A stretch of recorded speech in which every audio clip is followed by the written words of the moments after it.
Hello there, Biaka Mizudesu, and welcome to another gamebook stream.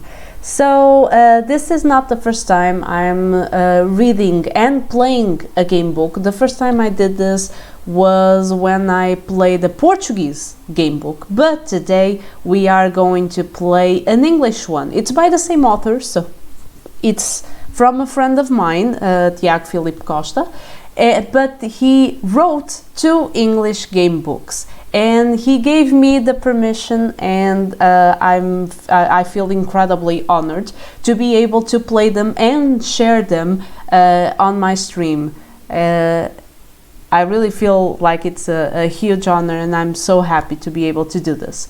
So I'm just preparing here the stuff so I can watch your comments, because what I will do is the game book is actually in a PDF format, so I'm going to share here. We are going to be reading it together, although I will be reading aloud, and you will be able to see the structure more clearly. The other book was a physical one, so it was a little bit different, a little bit more difficult to do this, but this time you will be able to see it clearly. So yeah, this time it's a Lovecraftian inspired game book. So the Eldritch Key, if you are not familiar with Lovecraft, you have at least heard some names of creatures and names of items. So you have, of course, everyone knows the sea monster that is inspired in an octopus, which is Cthulhu.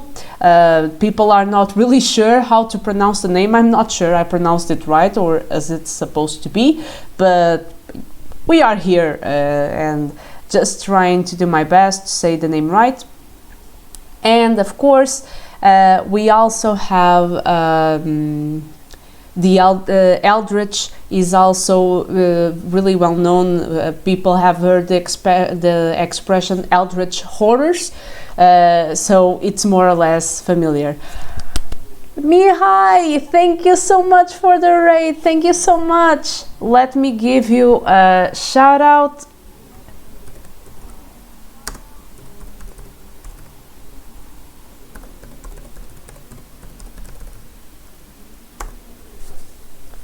What? Oh my god, I'm terrible. Oh, Soul the Seeker, thank you so much. Thank you so much for joining. Sorry about that. Let me just... I don't know why that ended up on the background. Hi there. Hi there. Let me try again the shout out, because I'm dumb and I don't know how to shout out people. How do you give that thing? There's a different kind of shout out, like you are able to give like oh, I wanted to know how to do that. I watched part of your stream, so I know what it was about, and it was such a fun stream. I know that you didn't do what you wanted to do, but still, it was a really interesting stream. We have right now, I will give a shout out even though he doesn't stream, Rankin 87, so that's our author of today's game book. He's here with us to share curiosities and to see me embarrass myself while making bad decisions while playing his game book. So please everyone, this is the author of the game book we are going to play today, which is the Eldritch Key. Okay, so as I was saying, this is this is actually a short adventure. So the author did warn me, because I put like like it was for I was going to do this for the entire week. I don't know if it will last that long, but I will play it, perhaps make bad decisions and die, and try to play it again. And we also have a second game book, so let's see. We will go through the days and see how it goes. So let me change to the live scene, where you can already see the PDF file of the game book, and So we have the Eldritch Key. This is a short Lovecraftian game book written by Tiago Filipe Costa. Participating in the chat right now was Rankin87, and this game book was proofread and playtested by Simon Barnes, Paul Partington and Steve Strelett. If the author wants to talk a little bit about the people involved. What is a game book? Hi there, Skoogie! So, a game book is basically an interactive book. It's a book where you aren't just reading it, you are actually actively participating. You take the place of the main character and you make decisions for it. And basically you are the story changes as you make your decisions through the game. Some game books are just about decisions, some combine decisions with combat mechanics. You have different kinds of game books, but it's a really interesting way of reading. It's a really different experience. I actually myself didn't know a lot about game book. It was the author that is right now sharing with us, Rankin87, is sharing. This was his first written short English game book. Okay, so this is the game book I'm going to read now, but he was the one that introduced me and my boyfriend to game books because we knew nothing about these kinds of books. We have played a few with him, and we have also played game books written by him. So this was his first English. He has another English game book that I will also play here on stream, and I have already played one in Portuguese in another stream. I have the entire streams on my YouTube channel if you want to check that out and know more about that kind. Tiago Filipe Costa, Portuguese, exactly. Simon, Paul and Steve were the proofreaders and playtesters of my book, sorry about that, after I asked for people to proofread my book. Okay, nice. Oh, Skookie is also Portuguese. So you are from here, we are all in the same country. So, let's, I'll be leaving next month though. Well, I do hope you have a wonderful adventure in whatever country you're going to, and best of luck. I know that things here aren't exactly peachy, it's being difficult living here. So I hope you have a nice move. Oh, sorry. Once again, I always forget to put my computer charging. Bear with me. I will come back in a moment just to read. Wait.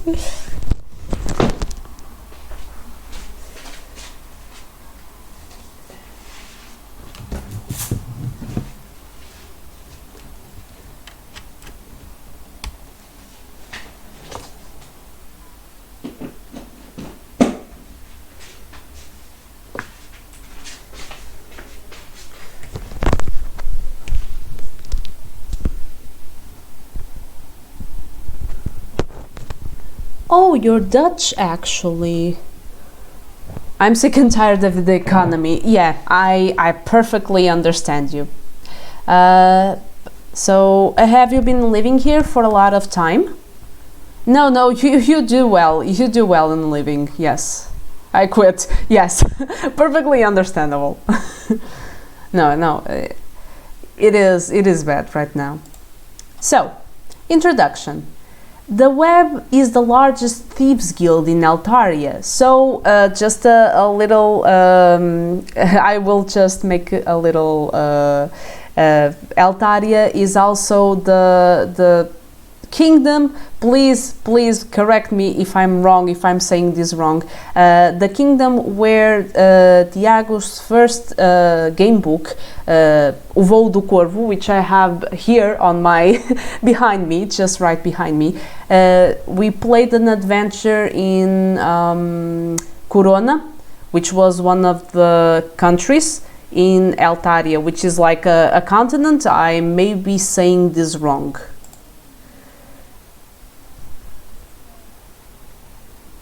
This game book was submitted last year to a contest known as the Lindenbaum Prize for Short Game Book Fiction. As you can see, our author is trying to expand beyond Portuguese barriers.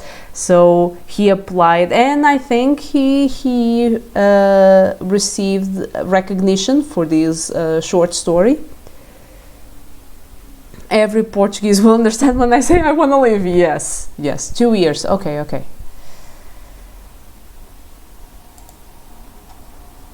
Its influence extending to all of its 4 continents. In the lawless city of Machiavel, so like Machiavel, situated in Anarchan, the prison island, only the best aspiring members of this guild may become spiders. So this is also something that we have already been introduced to in Tiago's Voo do Corvo, sorry. You have the spiders, which are thieves, and the web, which is basically a thieves guild. After years of training and completing missions in these dangerous streets, you have become one of the best spiders in the guild, so you are a thief. Then one night, the guild master gives you a very important task to perform: to break into the mansion of the shadow elf Tolgoth, the lord of the Azoth district, and find and steal the Eldritch Key, a powerful object of unknown origins. It is extremely vital that you can find it and bring it to the web, where it can be safe from those who want to use it for their vile goals. And now we will have the rules. I already have here my pencil, wait, bear with me, my pencil, my rubber, and I have also a place to take notes. I'm already prepared. The entire fantasy world. Okay, that was what I was not clear on. Okay. So Eltaria is not a kingdom. Corona is a kingdom, for example. Eltaria is the entire world, fantasy world that was created. Dexterity, avoidance, and life. First, let's determine your character's strengths and weaknesses. There are 3 scores you must keep track of. Dexterity, I will put it here somewhere, dexterity, avoidance, and life.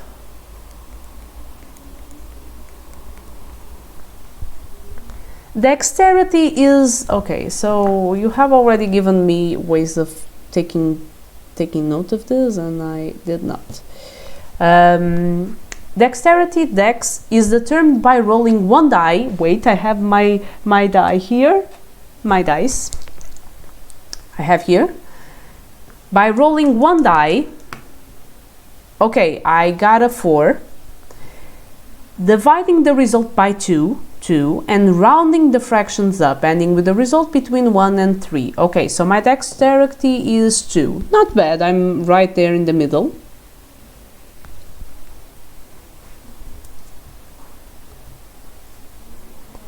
Bro, how are you streaming at 22 p.m. and can still focus on...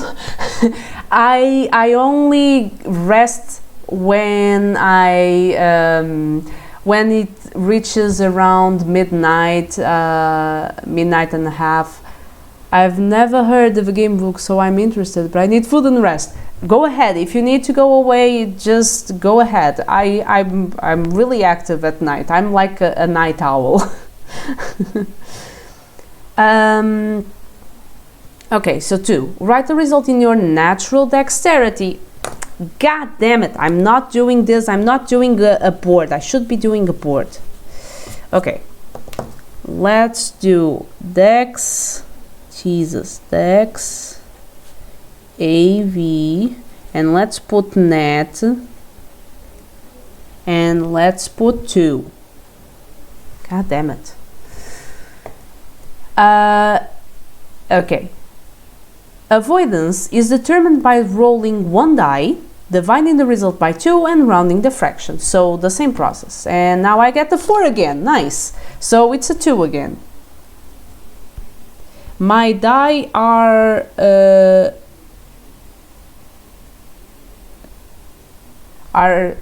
they just roll 4s. Write the result in your natural dexterity space. The higher your dexterity, the better you will succeed in battle. Oh, I haven't read that. The higher, a natural avoidance, the higher your avoidance, the better will be your ability to escape many situations or to dodge attacks from your opponent. Nice. Life starts at 30. Okay, let's put life here, and I have 30. Write that score in your maximum life space. Every time your life decreases, write down the new score in your current life space. If your life reaches 0, you die and the adventure ends. Yes. So it's like D&D, but in book form. Yeah, and a little more simple, because D&D has a lot of... you can make up the story. A game book is much more limited. You are limited to the options that the book gives you. So it's not really free for you to do whatever you want. Dungeons and Dragons, it's much more free. I think I once made a comment with Mihai, and I commented that I was playing our first session of D&D, where I was able to try D&D for the first time. I was playing D&D like I was playing a game book, because I thought the experience was similar, and then I understood that it's much more free. I'm supposed to let my character intervene, and my character will change the story and will influence it, and in that sense it's really different from D&D, but the base concept is the same. I agree, Skogi. Life, and every time you equip an item, your dex and your dexterity and avoidance scores will increase according to that item's modifiers. When that happens, record the result of those increases in the current spaces. Your current values must never be below their natural scores or higher than 8. Huh, interesting. So I have a limit for my current value. I never thought there was a limitation. Okay, so I have a limit of 8.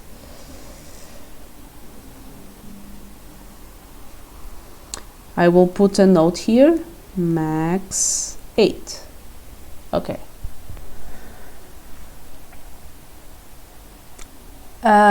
And your life must never be higher than its maximum value. Please note that the modifiers only work if you equip the items by moving them from the inventory to their according place in the equipment. You may also have to perform some dexterity or avoidance tests. When that happens, you will be given the difficulty related to that test. Just roll 2d6. We have here the 2 die prepared. And add your natural or current values depending on what is being tested. If the result is equal to or higher than the difficulty, the test is successful. Otherwise, you will have to suffer the consequences. One of the first game books ever, The Warlock of Firetop Mountain, was created based on the dungeon crawlers created by RPGs like D&D. Okay, I cannot focus. No, it's all right. We all have we all have our limitations, and we all have hours that we function better than others. So it's completely understandable. Go have some rest, Skugi, and thank you so much for stopping by. Abilities. In addition to those scores, you may also have access to several abilities. Choose 3 abilities from the list below and record in your character sheet any items you are told to have. Okay, so I have to pick 3 from these 6. Lock picking, the ability to pick almost any lock. You must also have a set of lock picks with you. Sleight of hand, the ability to move or pick objects with swift movements of your fingers. You must also have the trickster gloves. I'll check out your video. Thank you so much. It's on the Avarinthian server on the cam chat. So thank you so much.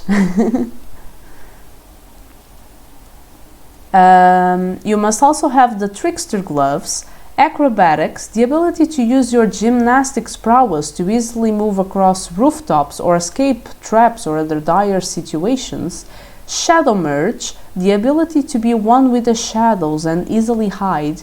You must have a dark uniform, body avoidance +1, dark vision, the ability to see in the dark, clean kill, the ability to swiftly and silently dispose of your target. You must have a poison needle and a vial of poison, 3 uses. Anytime you use this ability, cross 1 use of the poison.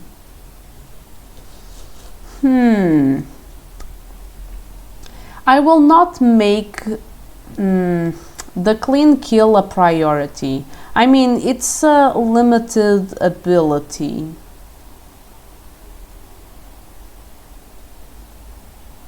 Then again, I don't know if I can get other vials of poison, but I doubt it. So I think clean kill is not a dark vision. Dark vision could be interesting. The ability to see in the dark. Shadow merge, to be one with the shadows. And then I think I want dark vision, shadow merge, and I either want lock picking or sleight of hand.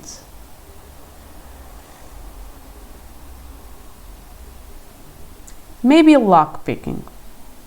Okay, so the abilities I want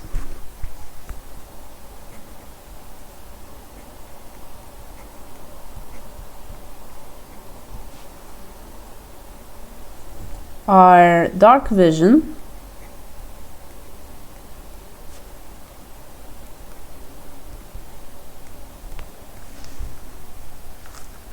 let me try to put this dark vision, shadow merge,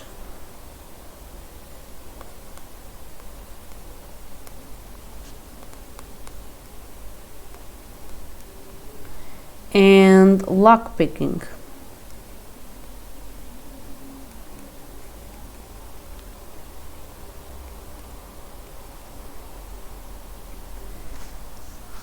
And if I understand this right, that means I instantly get the dark uniform, right?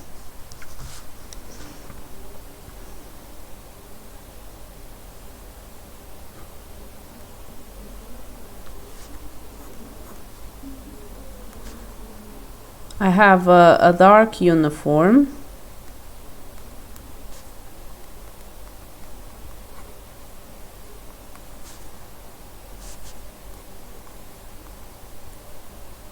Body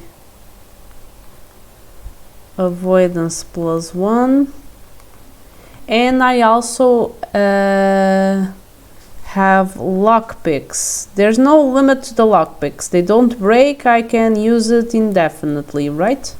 And I don't need to buy them. I don't need to acquire them in any way. Combat rules. Combat works the following way. Roll 2d6 and add your current dexterity. Your attack speed equals your attack speed. Roll 2d6 and add your opponent's dexterity, your opponent's attack speed. Compare both attack speed, the higher wins.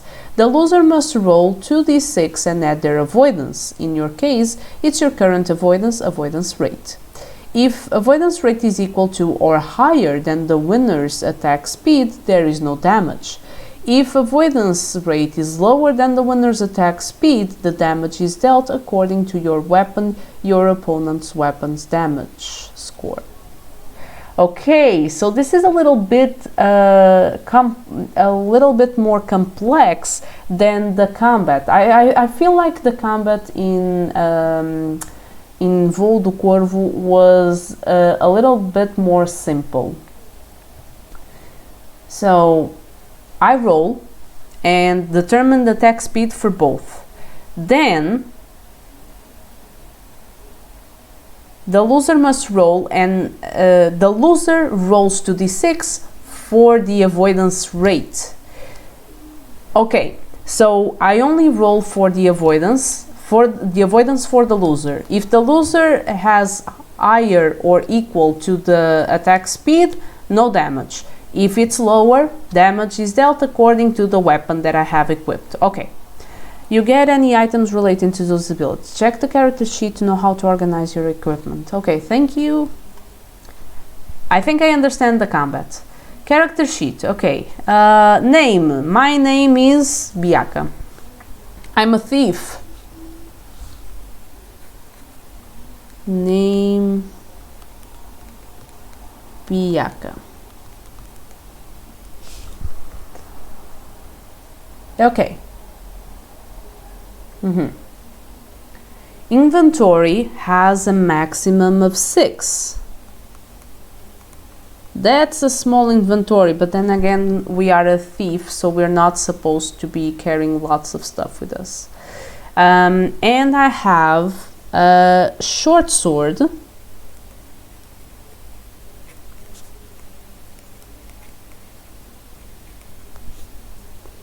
Hand. Doesn't matter which hand. Dex +1 and damage +2. Okay.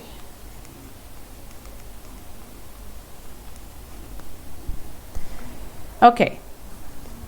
Equipment. Let's go. Equipment.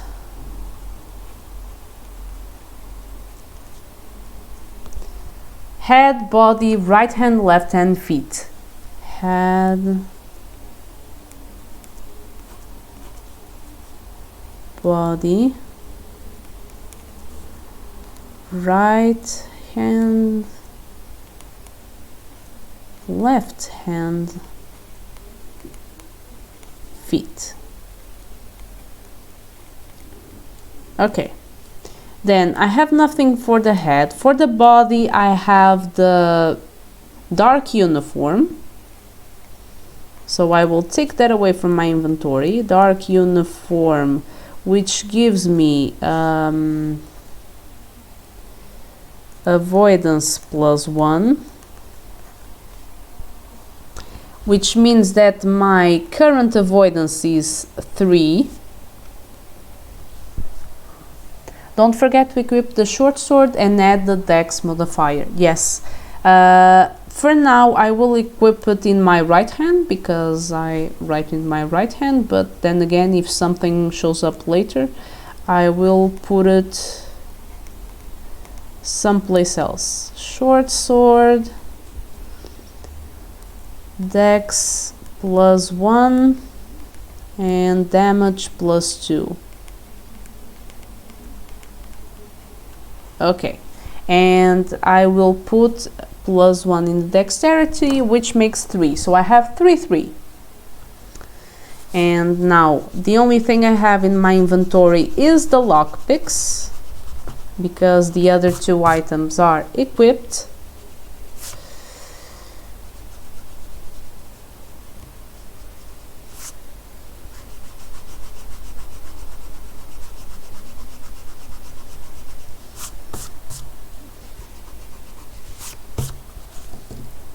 Okay.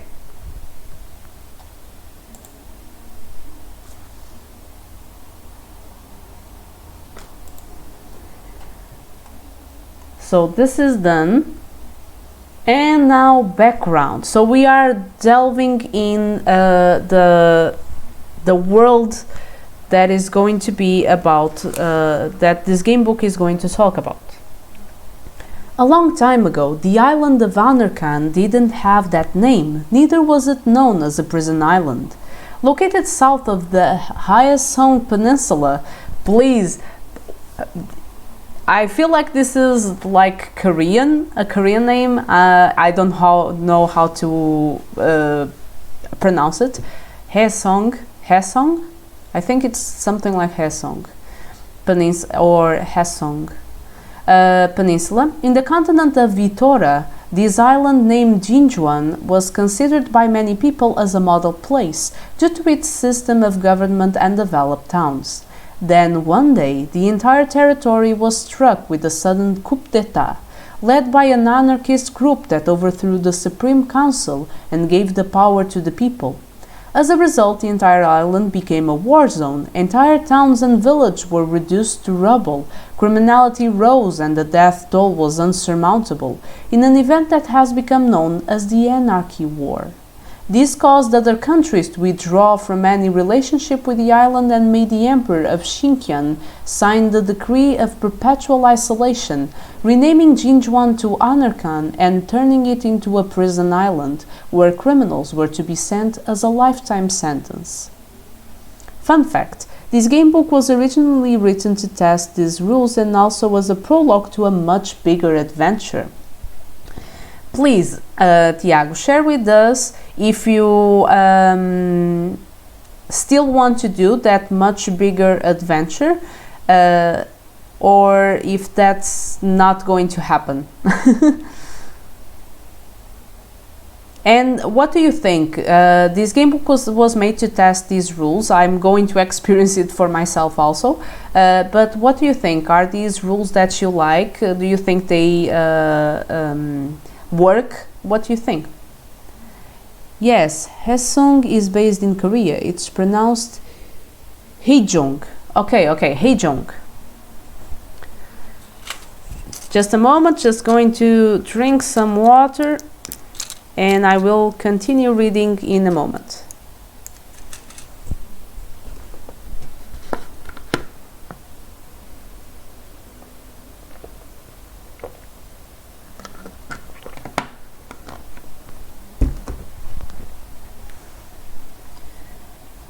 Time has passed, and even though Anarchan has been abandoned by the rest of the world, some semblance of order has been created. In the capital town of Machiavel, powerful men and women have managed to claim territories for themselves, and since then it is normal to see turf wars that have the sole goal of expanding districts. Sorry, I got kind of distracted there. Some of the districts have become safe havens for the common people, while others remained ruthless. It is in these lawless streets where you have been surviving since a young age. When your parents died when you were just 7, the only way for you to survive was to join the Web, the infamous Thieves Guild, whose influence extends even beyond Anarchan. Soon you became one of the guild's best spiders, and it was your fame that made the guildmaster call you to his presence one night. Yes, I'd like to write that bigger adventure, but not for now. Yeah, understandable. You have, I'm pretty sure you have a lot of projects already in your hands, so understandable. I have a very important mission for you, he says impatiently. You are alone with him in one of the guild's rooms. I don't like being alone with this dude, whoever he is. Well, he's a guildmaster, I guess he isn't that bad, even though we are in a prison island. Between you both, on a small round table and illuminated by the faint light of a candle, you see a torn-up map of Machiavel. His finger points to a manor in the Azoth district. You must break into Tolgath's mansion and steal a powerful artifact, the Eldritch Key. What is it? You ask, understanding that this won't be a typical burglary. Tolgath is a shadow elf who was sent to Anarchan 20 years ago. Sometime later he managed to overthrow the lord of the Azoth district, and since then he created a territory with law and order. His manor is known as being one of the most well-guarded places in all of Machiavel. I don't know exactly, answers the guildmaster.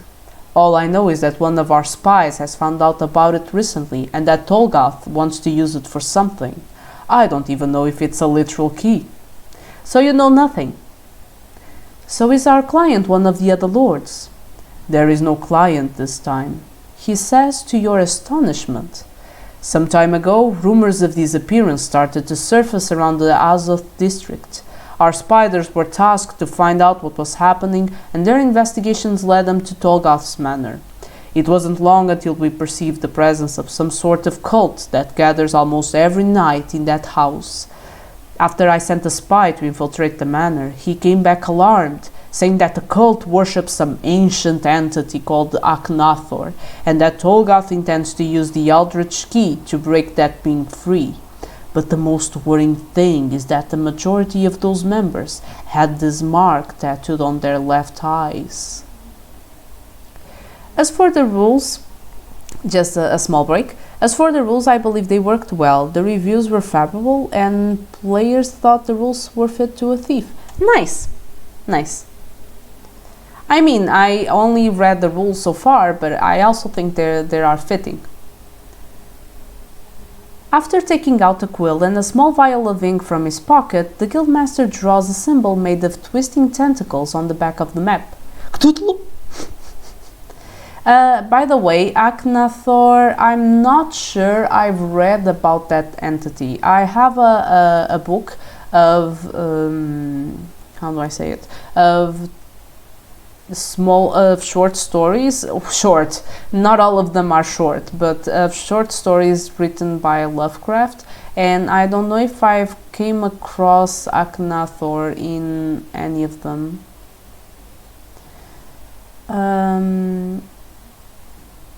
With a sudden startle, you recognize the mark. Some of our members have that tattoo, you say in shock. I know, which means it's only a matter of time before they realize we know about them and the key. That's why you must hurry. You must infiltrate Tolgoth's manor tonight and steal the Eldritch Key. You will enter the Azoth district through the sewers and then you must take the safest and quickest route to the manor. Once there, do everything you can to find and take the key. Everything depends on your success. Not far away, you hear the chimes of the bell in the city center announcing the passing of an hour, each toll an ominous sound that creates the unsettling feeling that whatever happens tonight, you won't come back the same. Now, turn to 1. Let's go! Let's turn to 1 then. Okay. You see, and for people that were questioning how a game book works, you are basically seeing it right now. So you have numbers and you're supposed to read until the end of the passage. And then you have decisions. So you will not go from 1 to 2, you will go to where your decision takes you. You will see in a minute as I make my decision.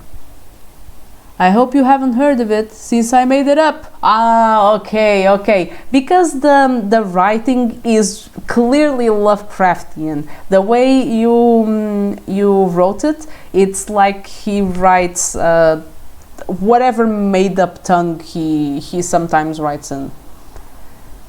After passing through the labyrinthic sewers for several chimes, you finally climb up the stairs leading you to the streets of the Azoth district. Even though you still must walk for some time until you get to Tolgoth's mansion, at least your traverse through the sewers saved you from some unpleasant encounters. From here, you must go northeast and 3 streets in front of you spread in that direction. You may go through Gamel Street, which goes north and leads to Scream Square. Scream Square, I don't know if I want to go there.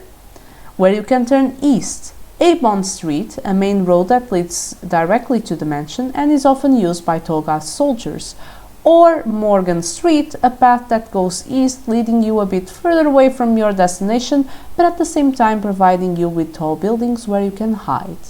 Which one will you take? Okay. I see no buts in the Gamel of going through the Gamel Street. Avon Street is often used by Tolgoth's soldiers. Don't know if it's really a good idea. Morgan Street, it's like going the long way, but at the same time I have tall buildings for me to hide.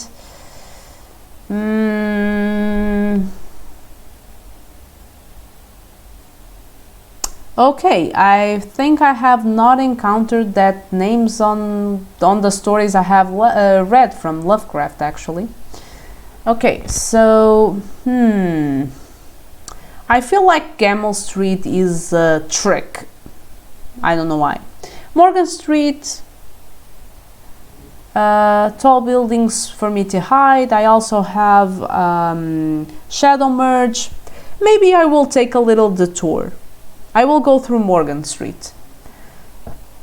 Some of these names were also used as street names in the video game The Sinking City. Yes, I really want to play that and see how the game is for myself.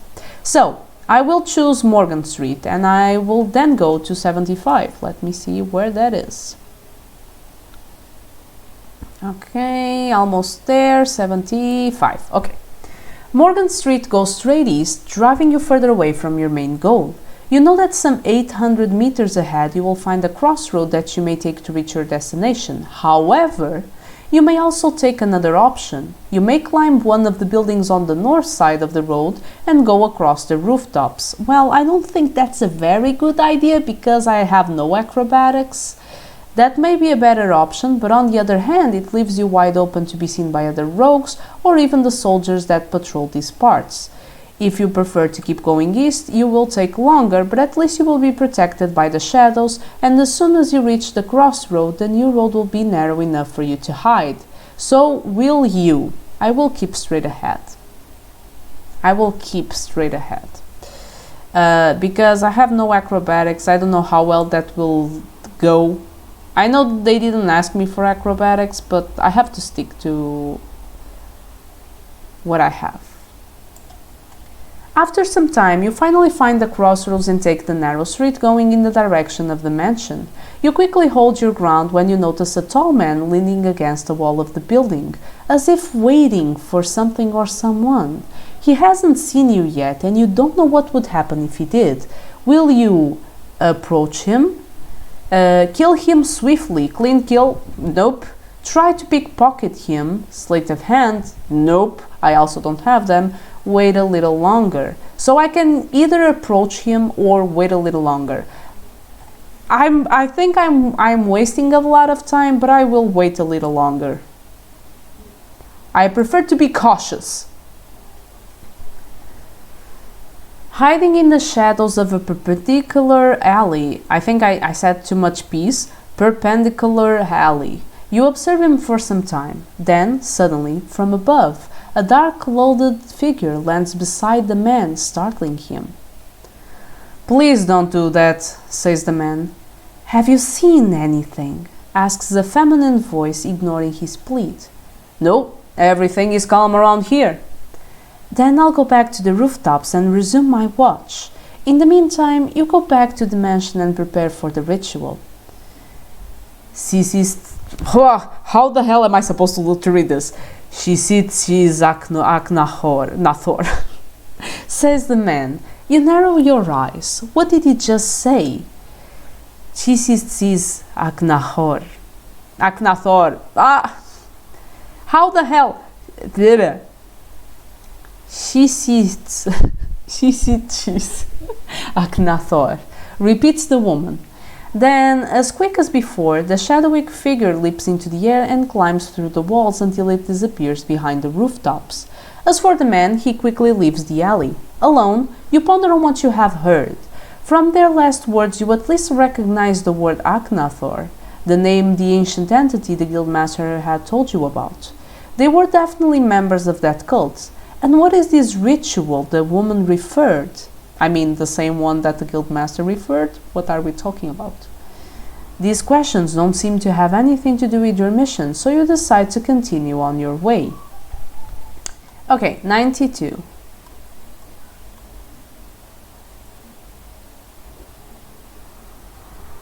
Tolgaf's mansion stands in front of you, a building that was once home of a Supreme Council member. I mean, I wonder if I should at least write that thing. She's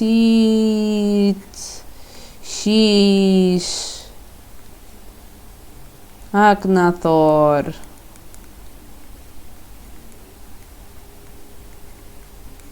I know how to do the greeting. Okay. It's not random letters, I can assure you. Yeah, I'm not saying it's random. It's just really 6. Is it like 66? I can, if I read it backwards, I can more or less read 6, and then the other one, if I rearrange the letters, I can read 60. Like I was saying, Tolgath's mansion stands in front of you, a building that was once home of a Supreme Council member. This was long before the Anarchy War. Now it has become the home of the Shadow Elf Tolgath, who rules the Azoth district with an iron fist while trying to bring back the law and order from before. Unfortunately, since Anarchan became a prison island, that idea of order has been just a distant dream.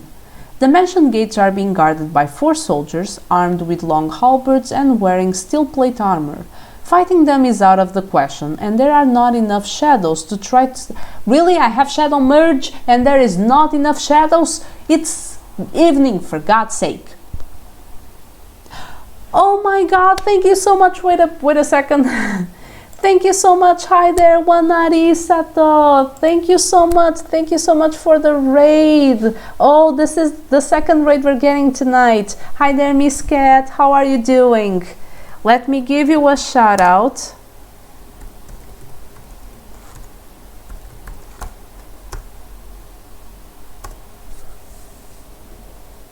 Oh, you were playing Valorant. How did it go? Did it go well?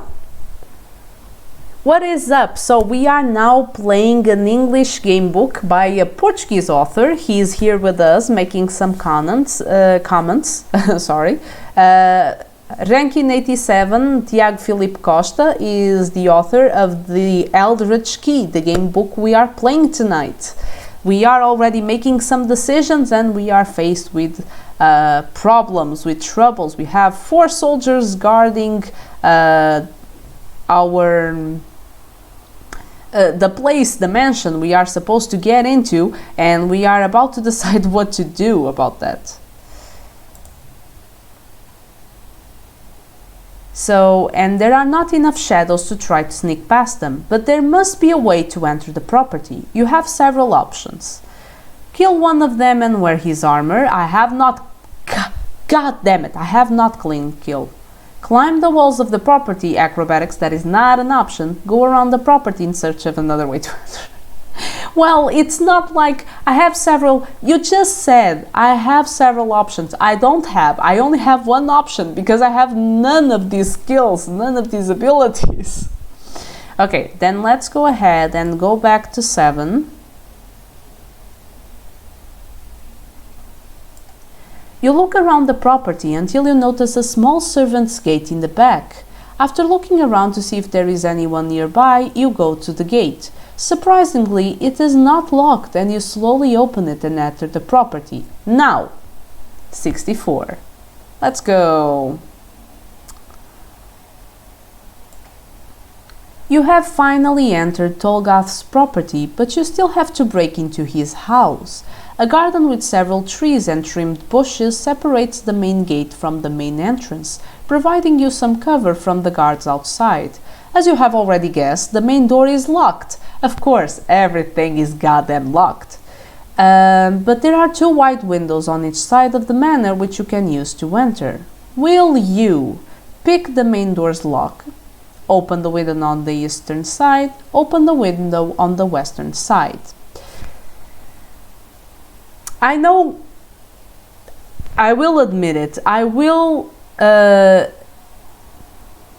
go and lockpick I will go and lockpick the main door just because I can, because I have lockpicking and lockpicks to use, and I will do that. Let me just let me just check something.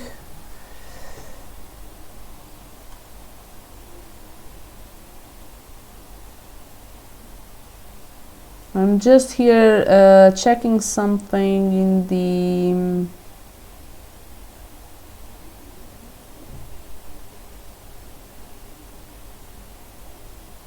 Ah, yes, I will finally. I can also do this. Okay. If anyone is not familiar, finally I can do this because I'm streaming from my PC. Please, if you don't follow Wanari Sato, follow him. He does amazing content. He plays games, different games. He was playing multiplayer, but now he also plays RPGs and does a lot of different content, like editing photos, cosplay content. So feel free to follow him. Hi there, Mike. How are you doing? Welcome.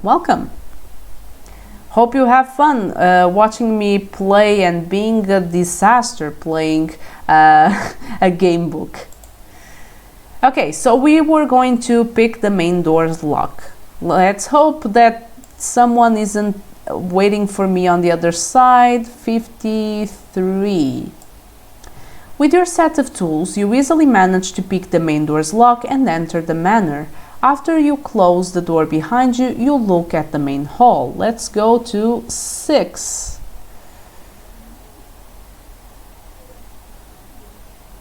Wait, I'm trying. Okay. The main hall of Tolgath's manor may not be as sumptuous as you imagine, but it still has some decoration, which is more than you can say for the rest of Machiavel. Candelabras fixed in the walls illuminate the entire hall, revealing a door each side and a staircase along the left wall that leads to the upper floor. At the back of the hall, a passage leads to the kitchens and the servants' quarters. Along the right wall, paintings depict landscapes and portraits. Before you decide what to do, you take a candle from one of the candelabras with you. It may help you add the candle to your inventory. Okay, so I'm adding a candle. I have a candle in this hand. No, it's with this hand I will lift your sorrows. With this candle I shall light your way in darkness. If you have the dark vision ability, you won't need it. Ah, glad. It only has one use. Every time you use it to illuminate the dark room, you must cross that item off your character sheet when you leave the room. Every time you come back to this reference after you use a candle, you may take another. Unless told otherwise, you must visit each place once. Now will you? Examine the paintings, investigate the back of the hall, open the left door, open the right door, go up the stairs. Okay. Only once.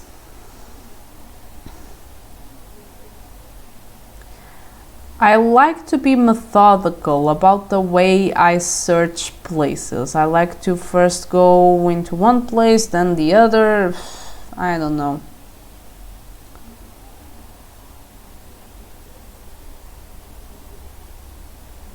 Okay.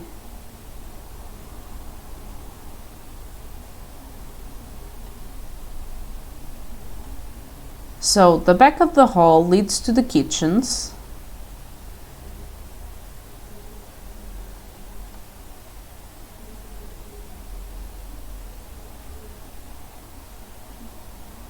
Okay. What to do?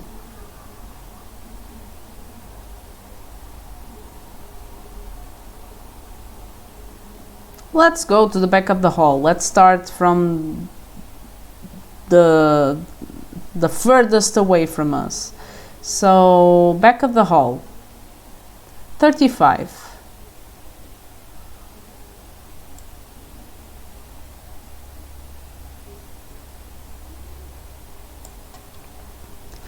Muffled voices coming from the servants' quarters make you not want to venture to those parts. However, as you turn your back, you notice something intriguing on the wall at the back of the staircase. Inside the gold-painted wooden frame, you see 2 round plates protruding from the wall. Both have the number 0 carved into them, and a closer inspection reveals that both can be rotated up or down. If you want to try and rotate them and you know the correct combination, turn to the reference with the same number, otherwise you walk away from it not wanting to risk by putting a wrong combination. You may return to this place anytime you want. Okay, I can return to this place, nice. Okay, let's go back to 6.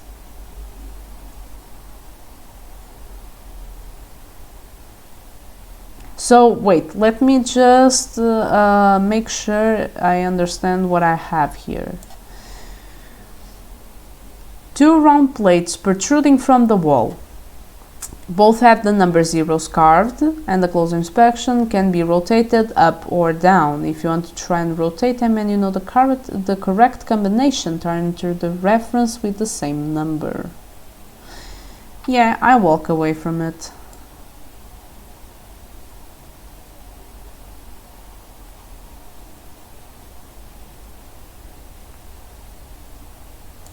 Okay.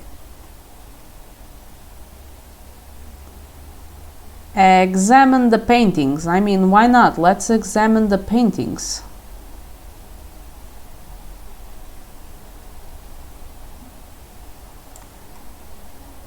Some of the paintings clearly belong to the last occupants of the house, judging by the ruined state of some of them. One of the portraits is burned in a corner, another is badly stained, and another's frame is broken. However, one of the paintings seems to be quite recent, and it is the one with the best presentation. It is a painting depicting the abandoned lighthouse standing at the top of a ravine a few kilometers from Machiavel. The lighthouse is on the left side of the painting, as if it looks out over the vast expanse of calm ocean, separating the island from the mainland. Dark clouds span across the sky, and thick fog mixes with the calm waters of the sea, hiding the horizon. Although the entire scene is very realistic, the abundant cold colors give an oppressive air to the scene, almost as if the author projected a feeling of depression in the fog that hides the diffuse outlines of a gigantic being. Wait a moment! You rub your eyes and look back at the painting, wondering if it was but an illusion. This time you can't make out anything, but something about that fog intrigues you. Will you keep examining the painting? Walk away from it. Let's keep examining it. Let's go mad while looking at the painting. Yes. 72. I want to see that being. You may have seen a strange shape in a fraction of a moment that could have been a trick of the light, but the more you look at the fog, the more its realism mesmerizes you. You slowly approach the painting, narrowing your eyes while trying to make something out of that environment. Soon the fog seems to move almost imperceptibly, but you are more concerned about the long shape hiding inside that misty thickness. It looks like a giant humanoid creature standing on 2 slightly bent legs and with 2 arms so long that its hands delve into the water. The creature hunches forward, exposing the outlines of the long and spiky fins that protrude from its back. You can't see its face, if it even has one, but you can almost distinguish green and slimy scales. This abomination is so massive that it takes the lighthouse look like a tiny model. Then it looks at you, and suddenly your brain is filled with horrendous imagery, nightmarish visions of tentacular creatures, blobby abominations, fish-like monstrosities, and a blindfolded man in red robes chanting in your ears the same unintelligible words that seem to burn your mind. Lasse Esselthegis is het. You wake up from your experience feeling the worst headache you have ever felt. Lose 4 life! I guess. Well, wasn't this a nice adventure? Lasse is... I don't know. If you manage to survive this experience, well, I am at full health. So, you look for a hidden place to sit and calm your mind. You can barely remember the visions by now, but a single image of the number 99, oh my god, it's for the plates, it's for the plates, keeps flashing in your memories. What it means you do not know, but one thing is certain, you shall never look at that painting ever again. Now, 6. Okay, wait. It said I could go back, so 99, right? 99. It's what I need. Okay, so the back of the hall, it said I could return here, so back of the hall. You may return to this place anytime you want. If you want to try to rotate them and you know the current combination, turn to the reference with the same number. So 99. Hello? Hello? Where is 99? 99. Inside you only find a small piece of parchment with some scribbled notes. Turn this number upside down at the back.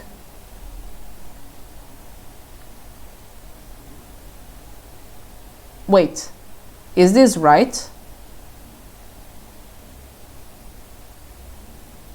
Wait, I think I messed this up.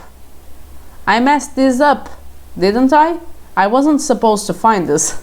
I broke the game. I broke the game. I'm sorry. I'm sorry. I will go back. This is not what I'm supposed to be doing. I'm sorry.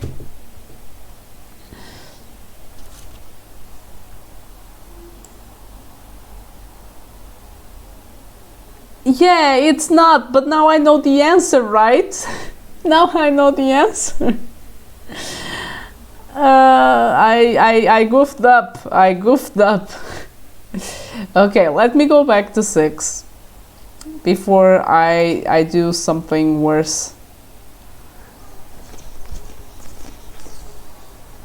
Okay. Now I know what the answer is, but that's cheating.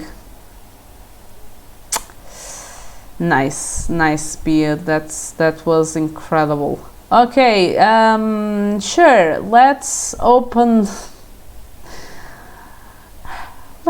the left door before I do something wrong again. 85. Okay. You are in a dining room. A long table, enough for at least 20 people, extends for some meters, occupying most of the room. At the far end of the table, you notice a dish and a silver platter with mutton meat, mashed potatoes and carrots, along with a bottle of red wine. Chipped statues of armored warriors, robed priests, and beautiful muses decorate the place, and a pleasant fire crackles in the hearth. A door in the north wall leads to the kitchens and the servants' quarters, and you can hear some voices coming from there. Will you eat the meal, investigate the room, leave the dining room? The meal looks nice and I have lost health, or it's a trap and I shouldn't eat. Heck, why not? I will eat the meal. There are other things you must find. Do not go to the back of the hall. Yes, I won't go. Eat the meal. I will eat the meal because I'm goofing up everything, so why not? I will go ahead and poison myself. The mutton is so delicious you don't want to stop eating. You have never eaten something so good. Gain 5 life. Well, that's impossible, but I will take 4 at least.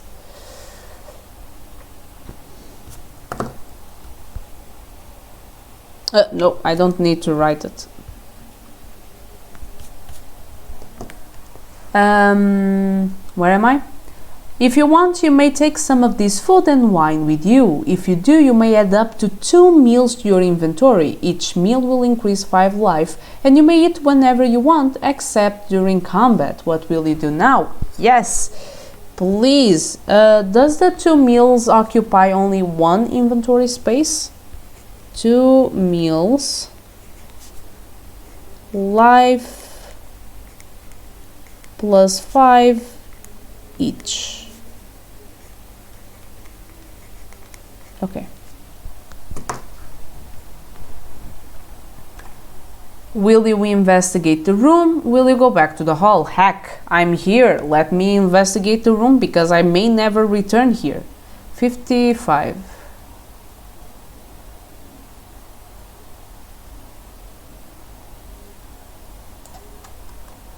You search the entire room, the statues, the hearth, and a chest of drawers, but you don't find anything relevant to your mission.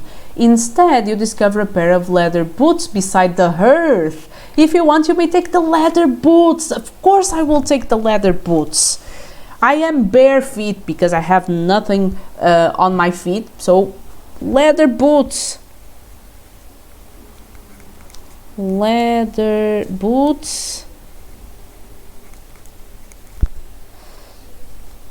Avoidance +2.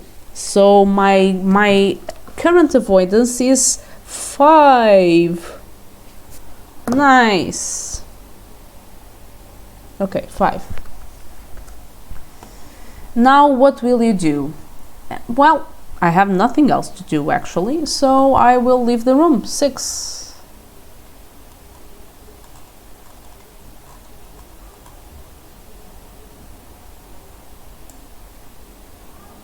Wait, went too far.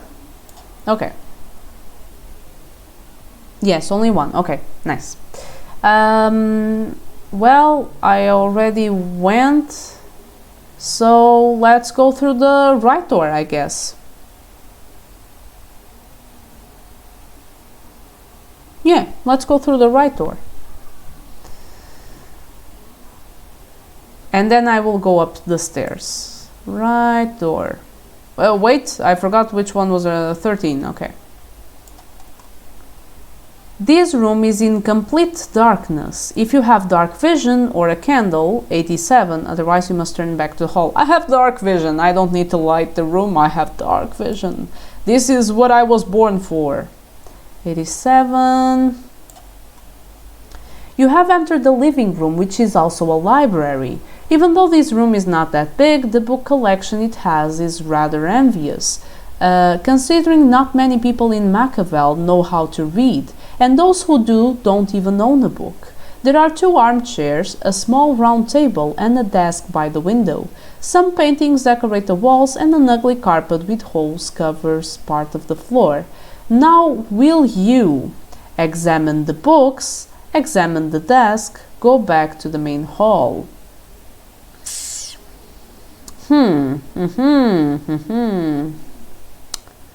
I will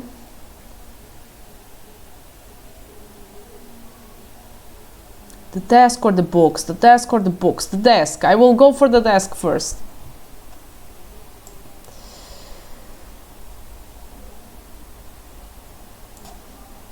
The desk doesn't have anything worth examining except the drawers. The first one only shows a letter addressed to Tolgath. Thank you, Master Tolgath, for letting me join the EOA. I promise I will not let you down. I can't wait to get my token. Intrigued by what you have read, you put the letter back. You try to open the second drawer, but it is locked. If you want to try to open, lock picking, 99, yes, 99. Oh, now I know what it is. Wait. Inside you only find a small piece of parchment with some scribbled notes. Turn this number upside down at the back. You don't know what number this is talking about, but you still memorize the message. You may now read the book if you haven't done it already. Yes, I will read the book. Otherwise, 5. 50! Now I can do that! I can do that! 50? 50. You don't want to waste any time, so you decide you will only read 2 books from the number of titles you consider relevant. So, which book will you read? Oh, the Book of Velicum, an old diary, the Call of... This is worse than Cthulhu, the Cthulhu. I don't know how to pronounce that. The Call of Cthulhu. AOA.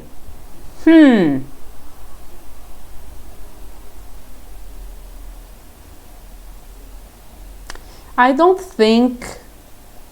don't know if I will have any relevant information in the weird books. I will stick to reading the old diary and the EOA, I guess. But let's go to the EOA first.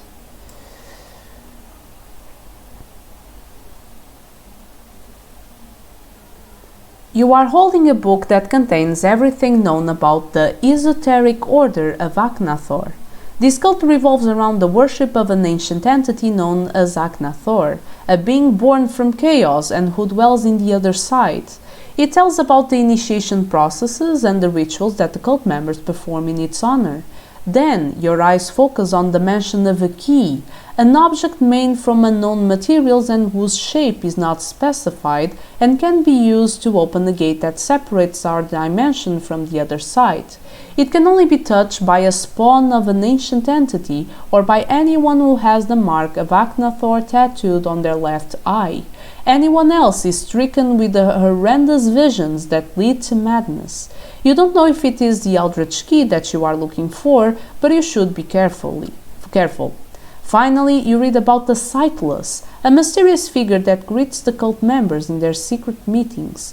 It is often represented by a blindfolded man in red robes who can see the true cultists by checking if their mark of Aknathor is real.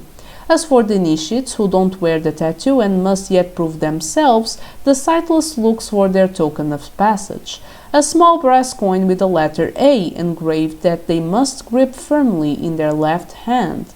Satisfied by this information, you put away the book. If this was your second book read, you may examine the desk if you haven't done it already, otherwise choose another one. If this was your second, have already examined the desk. Okay, so let's choose another one. Let's go to 50. We have obtained some knowledge.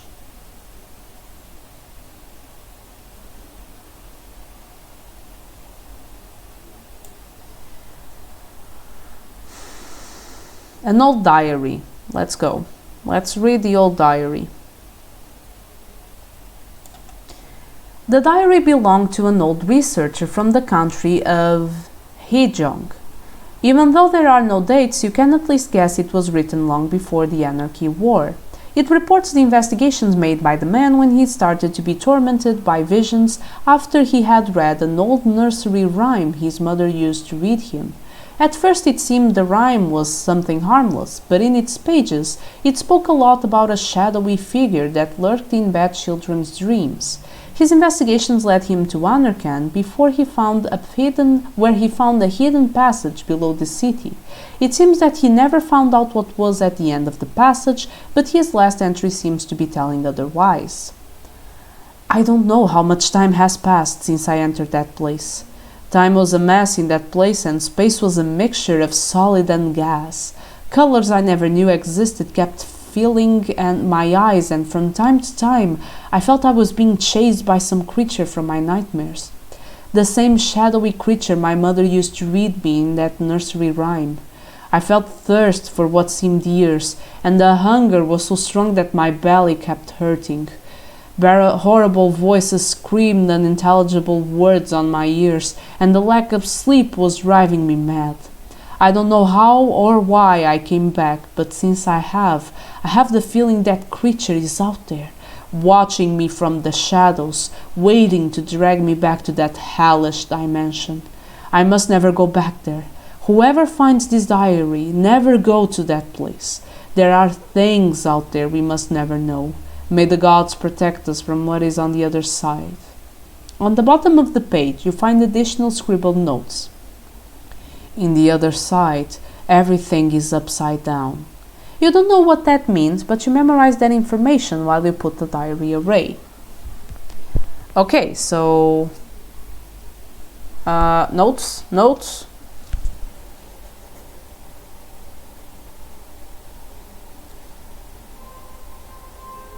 Other side.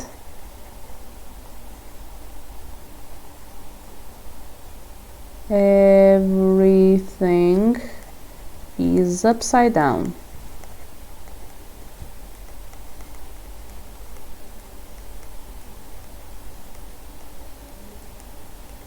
Okay. If this was your second book, 5. Okay.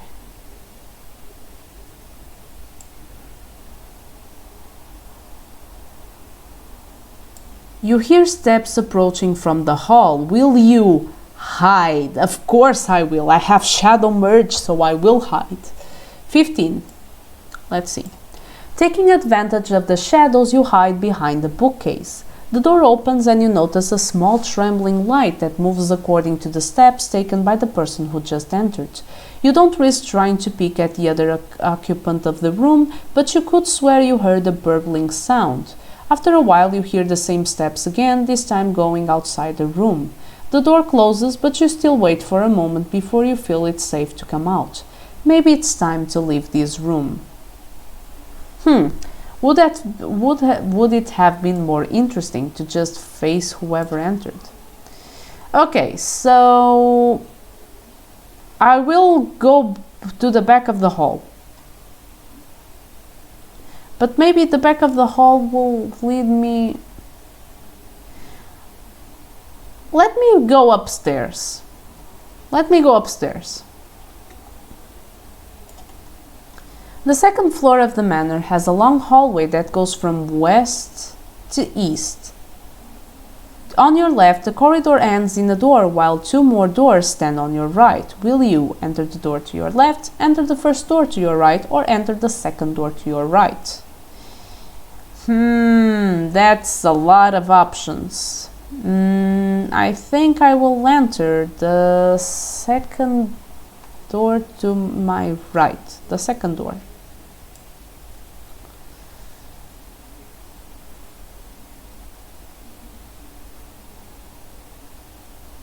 Okay. You enter in a dark bedroom, faintly illuminated by 3 candles held by a candelabra on top of a chest of drawers. A 4-poster bed takes up most of the room, and near the window there is a big wardrobe. Lying on the bed and covered by blankets, you notice an old woman sleeping peacefully. On the bedside table you see a disc-shaped object, but you can't identify anything else. You may try to take it, but you don't want to risk waking up the old woman. Will you try to take the object? Look around the bedroom. Leave the room.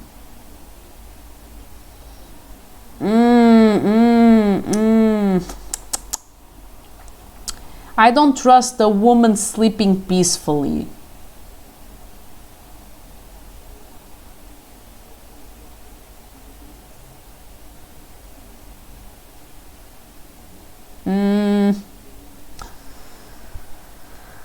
Should I try to take the object? Should I look around the bedroom? Should I be cautious? Should I be cautious? I should be cautious, right? 52. As quietly as possible, you start searching the bedroom, avoiding getting too close to the bed to not wake up the old lady. You don't seem to find anything that can help you with your mission, but you see a hooded cape.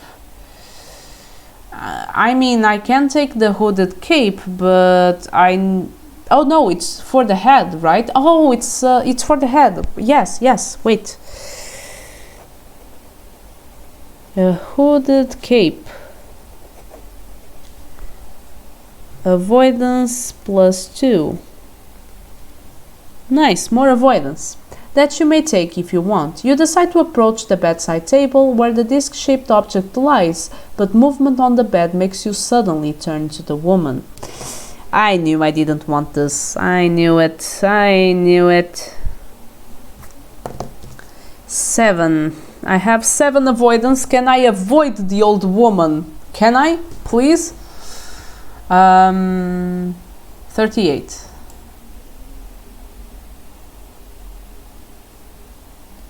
The woman's eyes open slowly. Will you steal from the harmless old woman? Shame on you.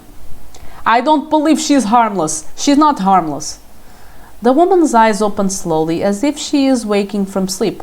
Also, I'm a thief. I don't care. No, I'm being insensitive. However, she doesn't look at you, instead fixing on a point above her with an empty stare. You don't know if she is aware of your presence, but it is when you decide to walk away that her eyes roll in your direction. Her gaze seems to trespass in your body, as it looks like she is seeing through you. Then her eyelids open wider and her mouth starts to open. Before you, the old woman's eyes become so wide that her eyeballs bulge from their orbits, as if wanting to pop out of her skull. Her mouth often opens more than humanly possible, and from the dark depths of her throat, a gurgling sound makes itself heard. Her head starts shaking slightly as the sound continues on endlessly, and water splashes from inside her mouth. And then, to your horror, as you watch such nightmarish imagery, from inside her mouth, a swarm of tentacles protrudes, writhing and twisting like those of an octopus. All this is accompanied by the continuous gurgling sound, which gets louder as the tentacles lengthen. You feel your stomach churning, disgusted and horrified by what's happening. The sight of the eldritch abomination making you lose the strength in your legs.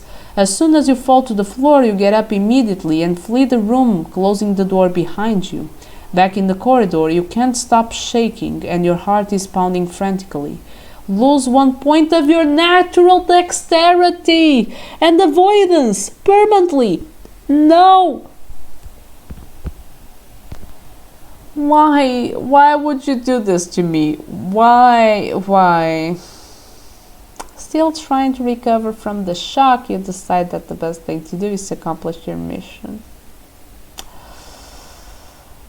Why? Here we are. Well, glad I have dexterity and avoidance just to give away to some old woman. Why? And now my current dexterity is 2.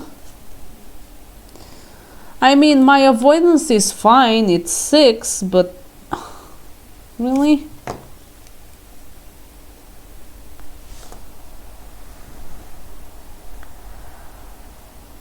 Nice. 28. Well, apparently I didn't run away fast enough. Why the hell? Would anyone just keep looking? As soon as you see something weird, you just get out. If the door is not closed, you just get out. Okay. Well, I already went through the door. Why not the other door to my right, I guess? Talking about waking up with a bad humor. Yeah, exactly. Well, I don't know if a bad humor is... I don't know if that cuts it. 76. Okay, let's go to the other right door. 76, where are you? You enter a small study room. You start looking around but stop when you notice there is someone else here. Sitting behind an oak desk, a man with short grey hair and wrinkles on his face is reading from a parchment by the flickering light of a candle. As soon as he becomes aware of your presence, the man turns his attention away from the parchment and fixes his gaze on you. "Can I help you?" he asks, probably thinking you are a member of the manor staff. "What will you do?"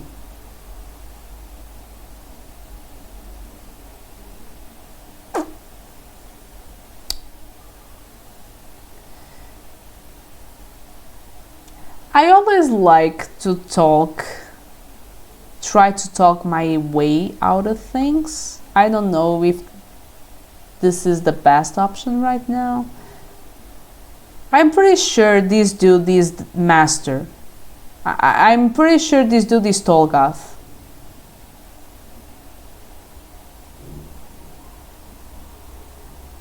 Do I want to just fight Tolgath?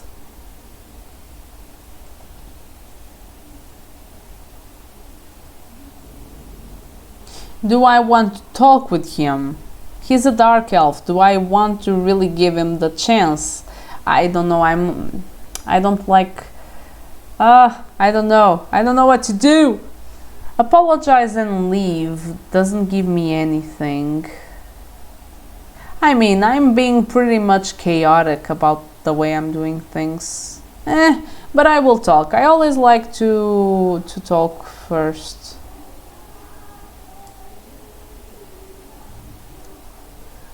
56. By the way, I can hear people singing happy birthday from the restaurant that is near my house, and they suck. My ears are bleeding. Jesus, people. Just learn how to sing a simple happy birthday. It's not that difficult. Jesus. So much TikTok, and TikTok can teach these people to sing for their lives.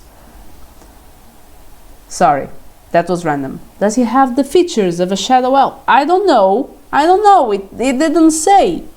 I don't remember. I don't know. That's what I should be asking you, answers the man standing up. He is wearing a white cotton shirt and light brown wool pants. If I didn't already know who you are. You look at him alarmed, and as soon as he starts walking towards you, you raise your fists, prepared for an eventual fight.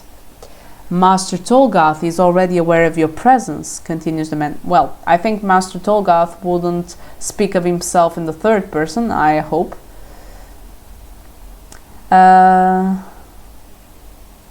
If he had, your character would have noticed it. Yeah, probably. And he's counting on us to stop you from stealing his key. Not that you ever could even touch it, but since you've come here, I guess we'll never find out. His gaze penetrates your mind and you feel powerless against his hypnotic stare. Your body becomes rigid like stone and your thoughts slow down, making you incapable of doing anything against it. Then you notice the tattooed symbol in the man's left eye, and the remnant of your reasoning recognizes it as the mark of Aknathor. As if jolted by a sudden shock, you start fighting against the man's mental powers. Make a natural dexterity test on difficulty 7. The tests are always with two dice, right? 7 on the dice. Yes, 7. Successful. Success. 81. With one last effort, you manage to break the man's spell and push him against the desk. The man looks at you shocked, but then he pulls an iron baton from under the desk. It has a row of small spikes along its far end, making it a dangerous weapon in the hands of your opponent. Gray-haired man, dexterity 3, avoidance 1. Okay, he has more dexterity than I have, but at least I have a lot of avoidance and he doesn't have a lot of life. Okay. Gray-haired man. Our first fight! And actually I think I will end stream after this fight. So, dexterity 3, avoidance 1, I'm crazy, life 10. Yes. Okay. Weapon, spiked iron baton, so he does 4 damage. Well, he does a lot more damage than I do. Okay, let's go. So, first I will roll for my attack speed. 7 plus 2 equals 9. And then I will roll for his attack speed. God damn it, why did I have to take out a 10? So it's 13, he wins. Now I have to do avoidance. 10, yes, I have 6 avoidance, so 16, I take no damage. Nice. Next one. Okay, 8 plus 2, 10.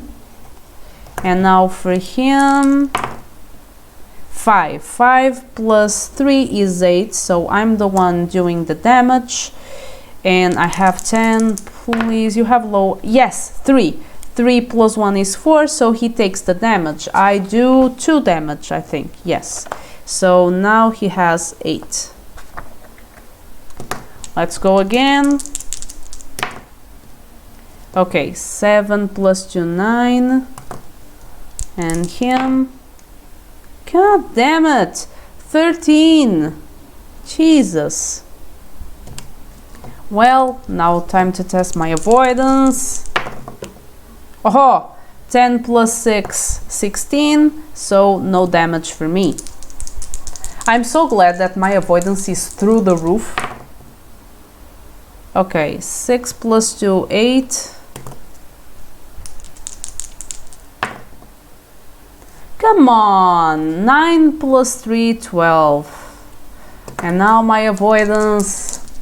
Oh, wait, one of the dice. Oh no. 5 plus 6, it's 11, and he did 12. No, I'm taking the damage. No. Okay, so 30, I take 4 damage, 26. Come on. Yeah. Come on. 8, because 6 plus 2, 8. Come on, my dude. 8 plus 3, 11. At least avoid the attack. 9 plus 6, yes. Come on, a lot of damage. A lot of damage. 3. Oh my god. 3, it's 5. This I have a huge number for avoidance, so this fight is gonna go on forever. 5 plus 3 is 8. Of course he wins. 8. Now my avoidance. Okay, 7 plus 6, it's 13, so cleared. Okay, 8 plus 2 is 10. God damn it! 13! Jesus! Jesus! Okay, 10 plus 6, 16, so avoided that. Come on, give me a high number. 5. Genius. Right. 9 plus 3, 12. This fight is gonna be long as hell. 7 plus 6, 13, so I don't take damage. Okay, 8 plus 2 is 10. Now for him, please a low number. 4 plus 3 is 7. I will attack him. Now please a low number. Okay, 7 plus 1, 8. I do damage, so 6. His life is at 6. Jesus. 2 damage is too few. It's too low of a damage. 6 plus 2, 8. 9 plus 3, 12. Jesus. 9 plus 6, 15, so no damage. I want high rolls for my attacks too. 5 plus 2, 7. 8 plus 3, 11. How many rounds? We're both gonna die of exhaustion. Oh my god. I will take the damage. 2 plus 6 is 8, so I take the damage. I'm at 22.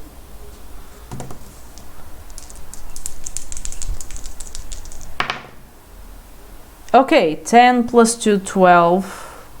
Please, a low number, a low number.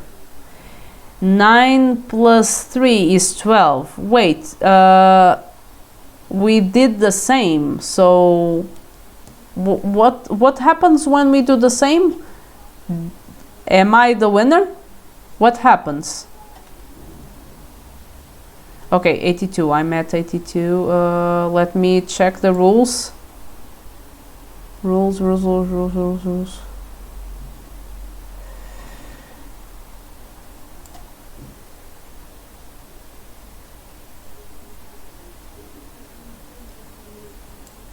I guess if we roll the same,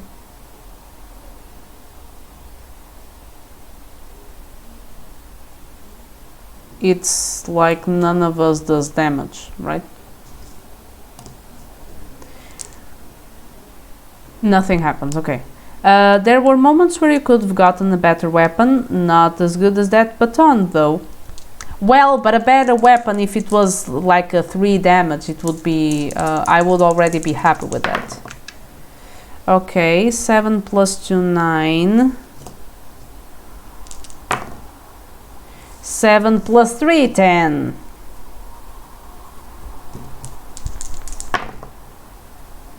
Seven plus 6, 13, so no damage. Okay, 10 plus 2, 12.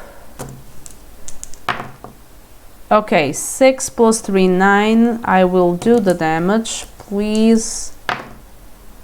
Okay, 7 plus 1, 8. I do the damage. He is at 4. Jesus, I need to be able to damage him 2 more times. Ugh, 5 plus 2, 7.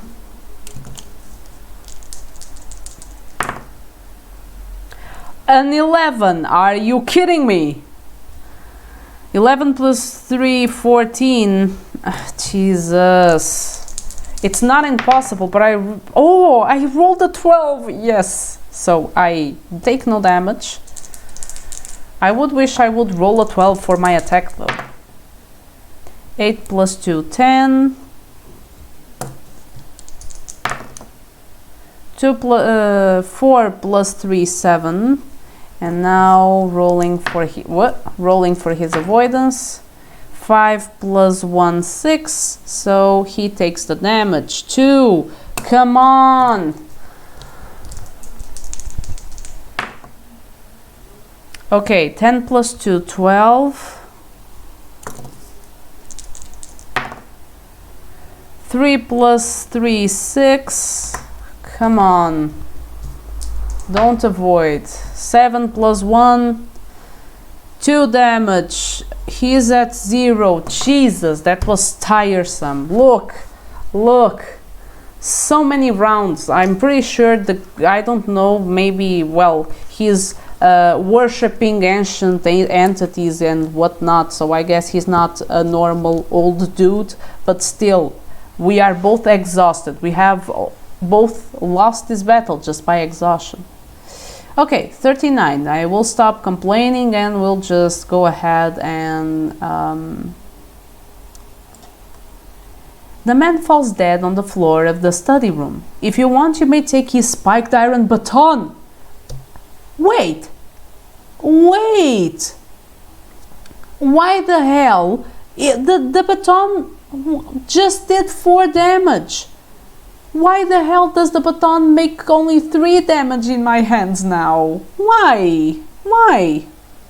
How is that fair? Why the hell? That's not fair. Okay, so I will put away the short sword in my inventory. Short sword.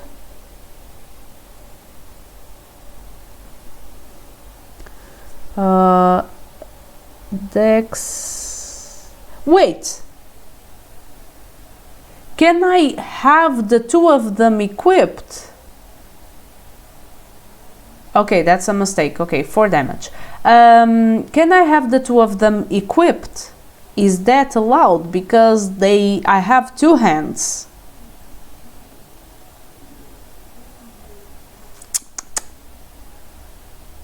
It would be amazing if I could have the 2 equipped.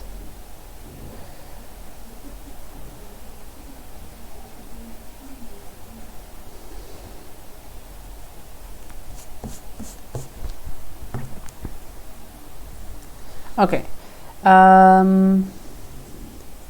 Baton. You can equip both, but the damage is not cumulative. The damage isn't, but the dexterity is.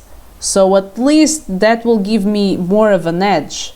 I don't really care if the damage... It would be awesome if the damage would accumulate, but yeah, that doesn't make any sense because, well, I could attack with both weapons, but still. So the baton, dexterity plus 3 and damage plus 4, which of course I will use. The dex increase is cumulative, but when you deal damage you only attack, yes, you only attack with one of the weapons, yes. But yeah, I want to accumulate the dexterity.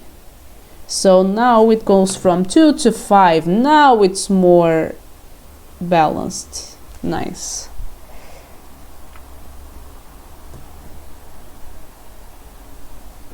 Okay, as well as a small brass coin with the letter A engraved. Okay, so which is the token? Small brass coin A token. You find nothing else in this room, so you decide to leave. Go back to 28. Well, I guess it gives me time to still go into the door to my left, I guess. So let's check that out. To die. The room is in complete darkness. If you have dark vision or a candle, 51.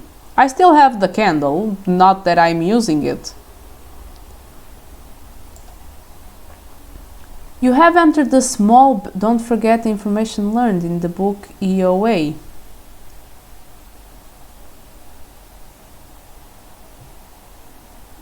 You have entered the small bedroom. The decoration is simple. A small bed, a bedside table, and a wardrobe. Nothing seems to be out of ordinary. Actually, let me put that thing about the EOA. It's the 20. Yes. Except the tiger statuette that stands on the bedside table near the candle. Will you investigate the statuette? Leave the room. I mean, I will investigate because there's nothing else for me to do in this room.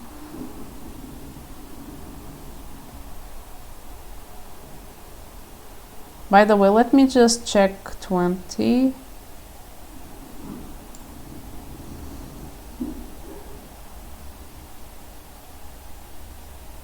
Because I don't have the tattoo, I need that token of passage. And I need to hold it on my left hand. Like I was saying, so 10. A more detailed look reveals that the tiger only has a right eye. There is a hole for the socket where the left eye should be. Do you have a tiger's eye with you? Of course I don't. If you do, you may remember what was written on the parchment that came with it. Just join the two numbers that were written on the parchment, don't add them, and go to the resulting number. If you don't have a tiger's eye, then there is nothing you can do here. You leave the bedroom. Nice. Where the hell would I find the tiger's eye? I didn't find the tiger's eye. I guess it was somewhere in the old lady's room. You leave the bedroom. 28. Okay. So now I will go down the stairs to 6.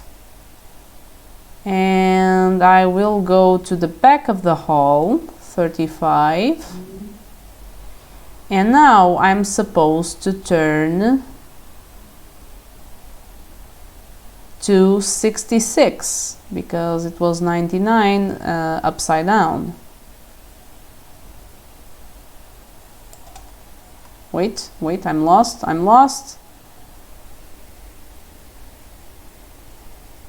Oh, okay. Ah, I see. So taking the rolls in the beginning also affects what you get or what you see. Okay. Suddenly, you hear a slight clicking sound and the wall rotates slightly to the inside, revealing a set of stairs going down. You enter the secret passage, and since the way down is lit by torches along the way, you have no problem sliding back the wall and closing the passage. From the other side, you hear the plates rotating, most likely back to their original position. The descent is not very long. 30 steps separate you from a stone corridor that looks like a tunnel. At the end of the corridor, you see a fork, splitting the way left and right. However, your path is blocked by a tall and gaunt man wearing red robes covered with strange symbols and a blindfold. So this is the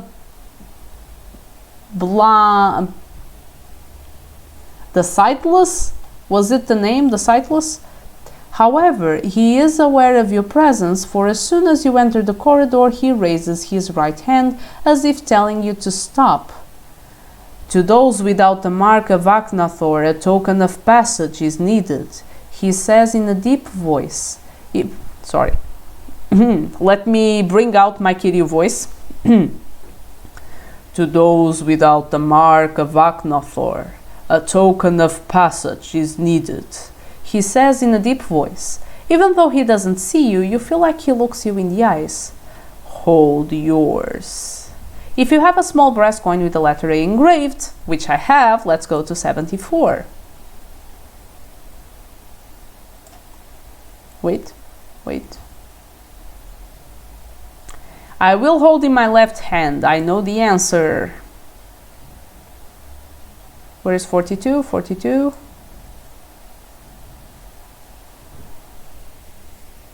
Yes, he's the sightless. Yes, I remember the name. You don't need to open your hand, as the blindfolded man can clearly see the coin through your fingers. You may go, he says, stepping away for you to continue along the corridor. Not wanting to stay with him any longer, you walk along the passage until reaching the fork. To your right, you hear voices from numerous people. To your left, the corridor is silent. Which way will you go?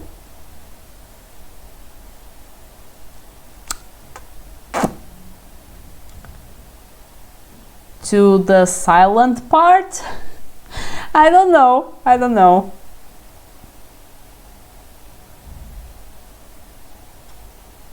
Let's go to the silent part. Let's go. Wait, where's 2? 2. I always... The corridor continues for some meters until you see an iron door at the end. When you speed up your pace, you fail to notice a loose stone block on your way and you touch it with your foot. You hear a stony sound as a section of the roof above you falls. If you have acrobatics, 12. Otherwise, make a current avoidance test. A current! Okay, that's not bad. A current avoidance test. Okay, 5 plus 6, it's 11, so I passed. Successful, go to 12. Nice. Your sharp reflexes turn your legs into a pair of springs that propel you away from the falling slab instants before it crushes on the floor of the corridor. After taking a deep breath, feeling relieved for having survived this trap, you turn your attention to the iron door. However, before you even take your first step, a deep and threatening voice echoes along the tunnel. I commend you for coming this far, Spider, but I'm afraid this will be as far as you can go. Now, 89. Okay, 89. By the flickering flames of the torches that illuminate the corridor, you see that ripples of shadows extend from the floor. The walls and the ceiling converge,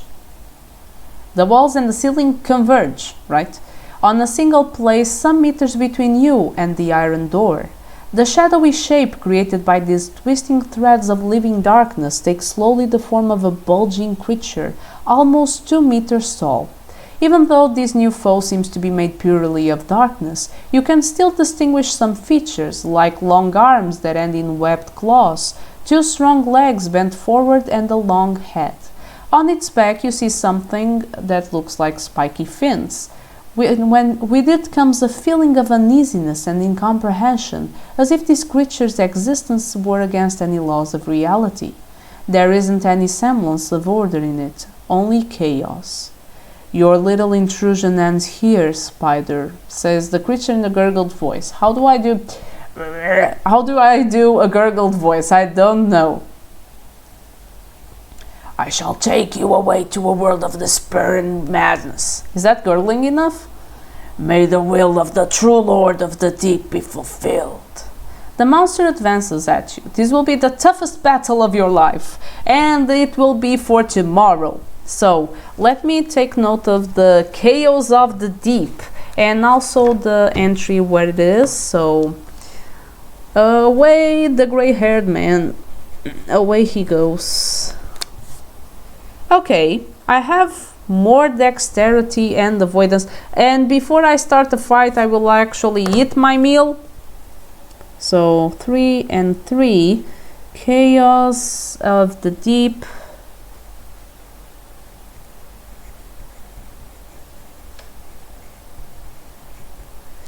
He has 20 of life.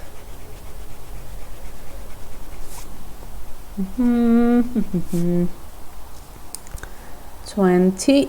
Okay. And let me take away all these numbers of my previous fights.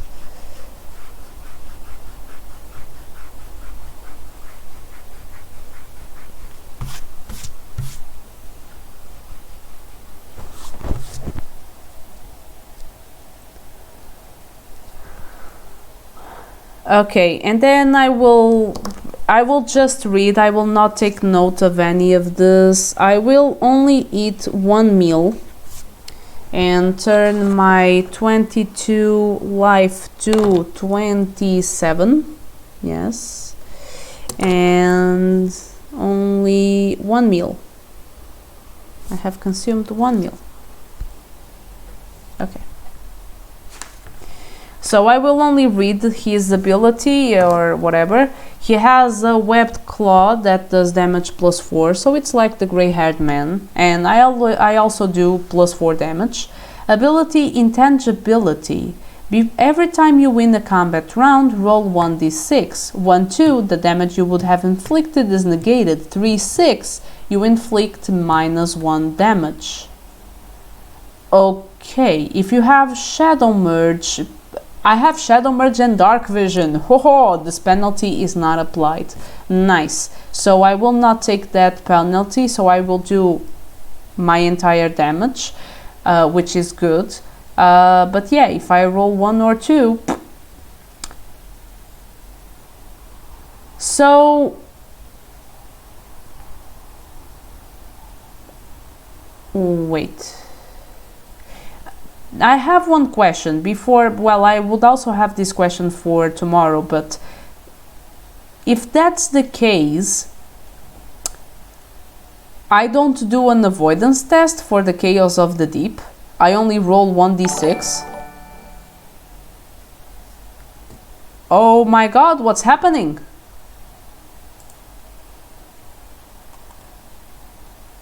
Oh my god, thank you so much. Welcome everyone. What is this? What is happening?